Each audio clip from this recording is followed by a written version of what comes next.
तो हमारी आसक्ति होने लगती प्रभु में। इसमें ये वर्णन किया गया,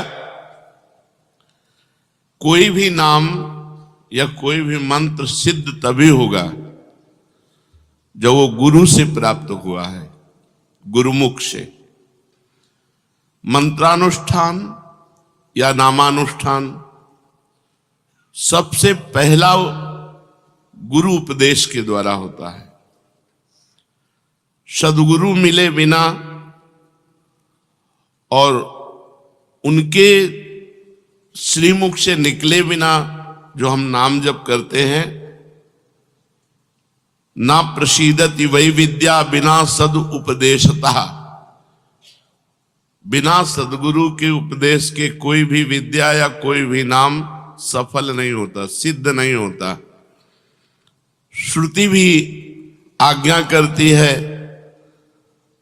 तद विज्ञानार्थम स गुरुमेवाभिगच्छेत् समित पाणी श्रोत्रियम ब्रह्मनिष्ठम। श्रोत्री ब्रह्मनिष्ठ गुरु के पास कुछ समिधा लेकर जाए, उनकी शरण में हो और उनके श्रीमुख से उपदेश सुने, जो नाम मंत्र का उपदेश करें उसका अनुष्ठान करें। किंतु गुरु कैसा होना चाहिए, इस विषय में प्रायः चर्चा नहीं होती। प्रायः गुरु महिमा की बात कह के शिष्य के ही लक्षण वर्णन किए जाते हैं, शिष्य ऐसा होना चाहिए, पर नहीं, यहां वर्णन करते हैं कि गुरु कैसा होना चाहिए।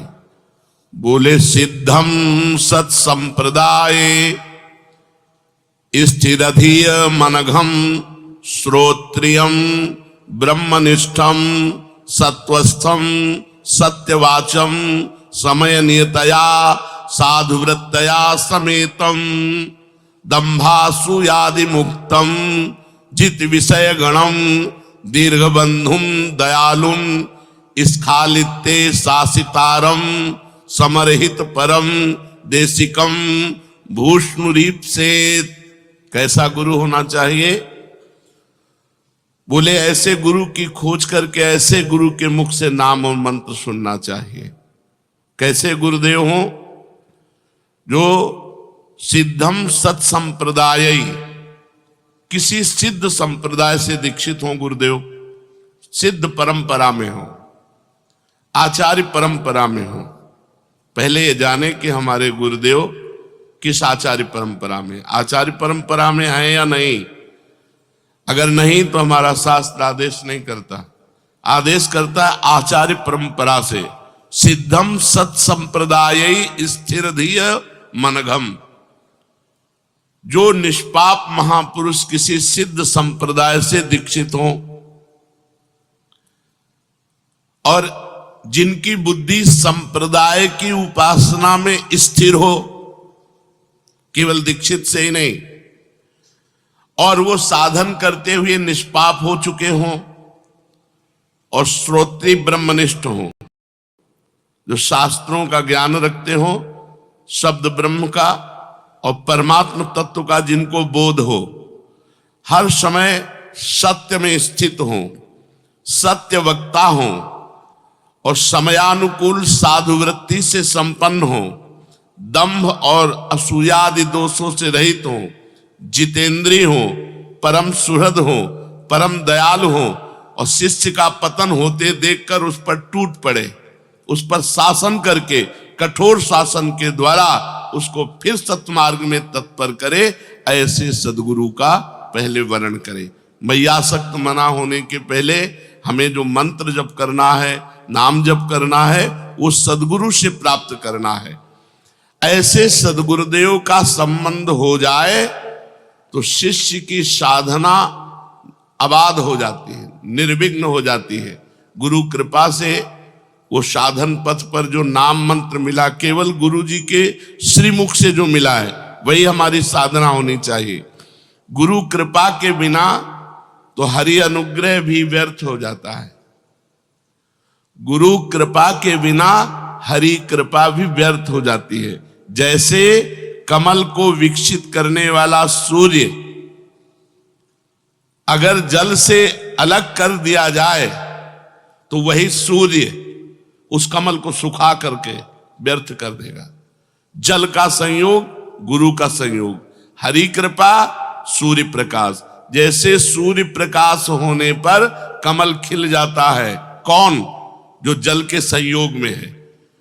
ऐसे ही हरि कृपा जो गुरु के संयोग में है, वो प्रतिपल उसको खिला देती है, सिद्ध बना देती है। अगर वही अभिमान करके गुरु से अलग हो जाए तो जैसे वही सूर्य कमल को खिलाता है लेकिन जल संबंध ना होने पर कमल को सुखा देता है, ऐसे हरि कृपा उसको सुखा डालेगी। विघ्न पर विघ्न उसके जीवन में आ जाएंगे। नारायणोपि विकृतिम याति गुरोः प्रच्युतस्य दुर्बुद्धेः कमलम जलादपेतम शोषयति रविर्न पोषयति। वो दुर्बुद्धि है जो अपने गुरु का अवहेलना करके, अवज्ञा करके मनमानी साधन करता है, उसको ऐसे नारायण जला डालेंगे जैसे सूर्य जल से संबंध रहित कमल को जला डालते हैं। वही कमल को खिलाता है लेकिन जल संबंध होना चाहिए।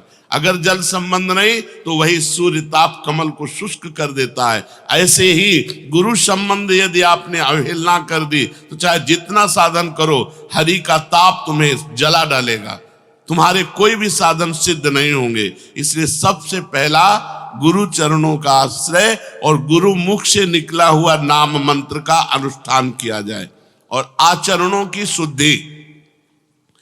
ये 12 बातें हैं। यदि ये 12 बातें हैं तो आपका नाम मंत्र बहुत जल्दी सिद्ध हो जाएगा। पहला बात, गुरु के द्वारा मिला हुआ नाम मंत्र होना चाहिए। फिर ये 12 आचरण होने चाहिए। ये 12 आचरण अगर हैं तो साधक साधन संपन्न माना जाता है। पहला अहिंसा, दूसरा सत्य, तीसरा आस्तेय, चौथा ब्रह्मचर्य, पांचवा सार्वभौम प्रेम, छठवां समस्त भूतों के हित में रत रहना, सातवां समत्व भाव, आठवां घृणा का भाव, नवां निष्कपटता, 10वां दया, 11वां क्षमा और 12वां निरहंकारता। ये 12 लक्षण हैं। अब पहले लक्षण पर अहिंसा। साधक सदैव सावधान रहे, मन से, वाणी से या शरीर से किसी को भी कष्ट न पहुंचाए। ना मन से किसी को कष्ट पहुंचाने की बात सोचनी है, ना वाणी ऐसी बोलनी है कि किसी को कष्ट पहुंचे, ना शरीर से कोई क्रिया ऐसी करनी है। हिंसा 3 प्रकार की होती है, कृत, कारित, अनुमोदित। कृत जो स्वयं हिंसा की जाए, वाणी से या मन से या शरीर से। कारित जो दूसरों से करवाई जाए। अनुमोदित जो हिंसा का अनुमोदन। तीनों प्रकार के दोष साधक में नहीं होने चाहिए। ना तो कृत हिंसा होनी चाहिए, ना कारित हिंसा होनी चाहिए कि हम दूसरे से करवा दिया, और ना अनुमोदन, कोई किसी को कष्ट दे